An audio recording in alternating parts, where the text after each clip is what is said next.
Greetings everyone, and today I'll be battling 4 of the brightest aperture full-frame camera lenses currently available. Here we have the Mitakon Speedmaster 50mm f/0.95 Mark III. It's the oldest design of the 4 lenses. It costs $800 or about £730 here in the UK, and it's for Sony E, Canon RF and Nikon Z mount cameras. Secondly, the TTArtisan 50mm f/0.95, which costs $755 or £730 here in the UK. It is only available on Leica M mount, but it can be adapted easily to fit Sony E mount or other mirrorless cameras. The lowest priced lens of the bunch by a long way is the Brightin Star 50mm f/0.95, costing only $390 or £320 here in the UK.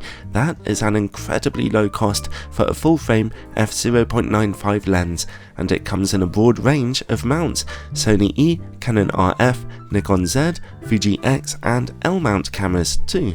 And finally, we have the Laowa Argus 45mm f/0.95. It's very slightly more expensive than the others, costing $800 or £750 here in the UK, and it's for Sony E, Canon RF and Nikon Z mount cameras. All 4 lenses, as you will have noticed, are only for mirrorless camera systems. All 4 hail from China, and all 4 are manual focus only lenses, so shooting with them at f/0.95 will take a little practice.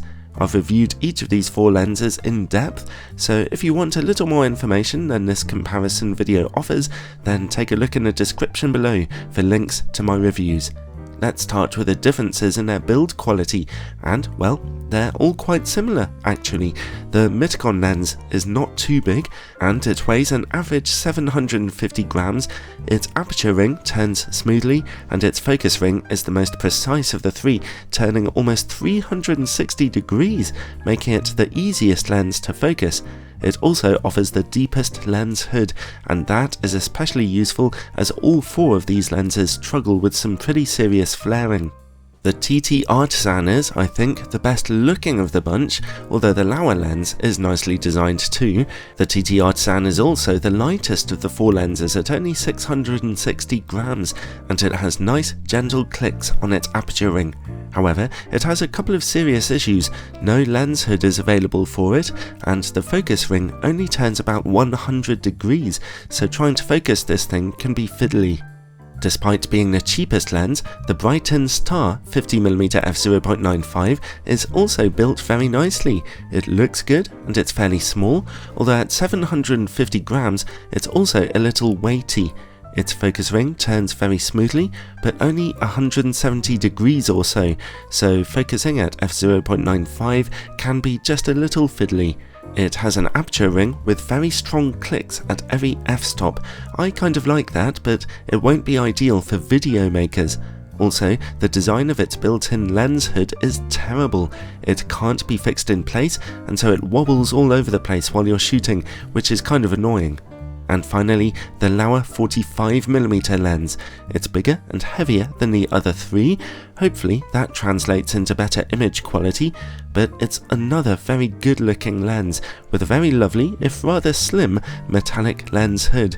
Its aperture ring can be switched between having clicks and turning smoothly, and its focus ring turns about 280 degrees for very good precision. All 4 lenses are made of metal and feel very solid. None of them have weather sealing, and all 4 exhibit focus breathing, zooming in a little as you focus more closely to your subject. Overall, I appreciated the deep lens hood and precise focusing of the Mitakon lens, the look and the lighter weight of the TTArtisan lens, and, well, just about everything about the design of the Lauer lens despite its extra weight. The only real issue among them all is the annoying, dangling lens hood of the Brightin Star option. Anyway, moving on, let's look at image quality. I'll be testing these 4 lenses on a full frame camera, my 42MP Sony a7R III, and none of them have any in-camera corrections. Let's start by looking at the middle of the image at f/0.95. All 4 lenses show fairly low contrast at their brightest aperture. The softest lenses are the Mitakon and TTArtisan options, although they're not terrible. The Lauer lens is probably capturing the most detail here by a small degree, although the Brightin star lens has better contrast. Okay, let's look in the image corners. The Brightin star and Mitakon lens do very poorly here. The TTArtisan and Lauer lenses are better. The TTArtisan is probably the sharpest with the best contrast. Let's top down to f1.4. Now, the TTArtisan lens edges ahead of the other 3 here, with the Lauer lens in second place. Back in the middle of the image, all 4 lenses are very sharp, although the Brightin star model displays some purple fringing. At f2, all 4 lenses look excellent in the middle. Over in the corners, the TTArtisan's lens still pulls ahead of the competition, with the Mitakon and Brightin star lenses still looking quite soft. At f2.8, the pecking order is about the same, although the TTArtisan lens is now displaying some colour fringing. Stop all the way down to f8 to get the maximum possible resolution out of all 4 lenses here. Only the Mitakon lens is still looking a bit soft.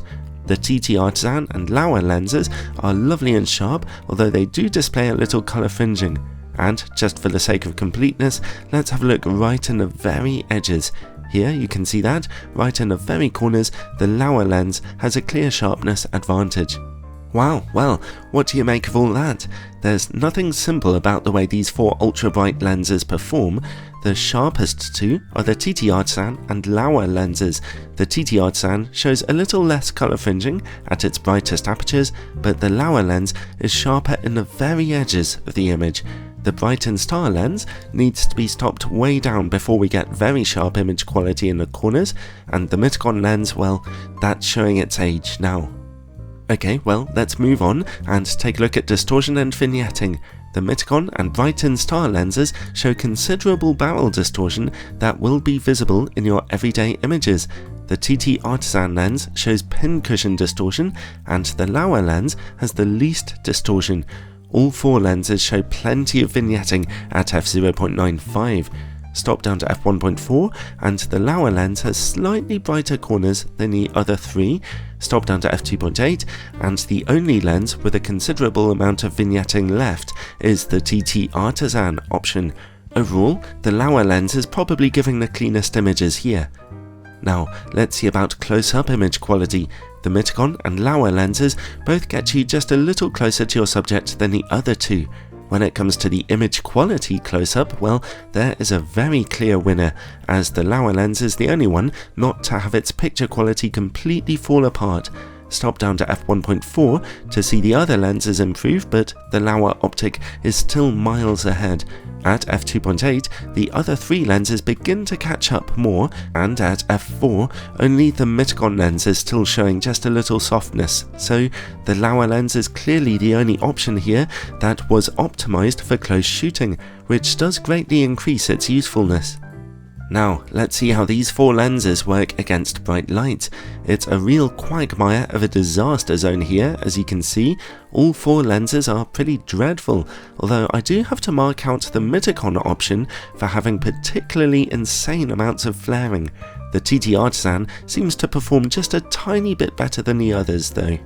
And while we're working in the dark, let's take a look at coma smearing. Sorry, I didn't test the Mitakon lens for this. The TTArtisan and Brightin star lenses have huge problems with coma smearing at f0.95. The Lauer lens is more under control, which is helpful when shooting nighttime scenes. Stop down to f1.4 and the Brightin star lens is no better, but the other 2 do see an improvement.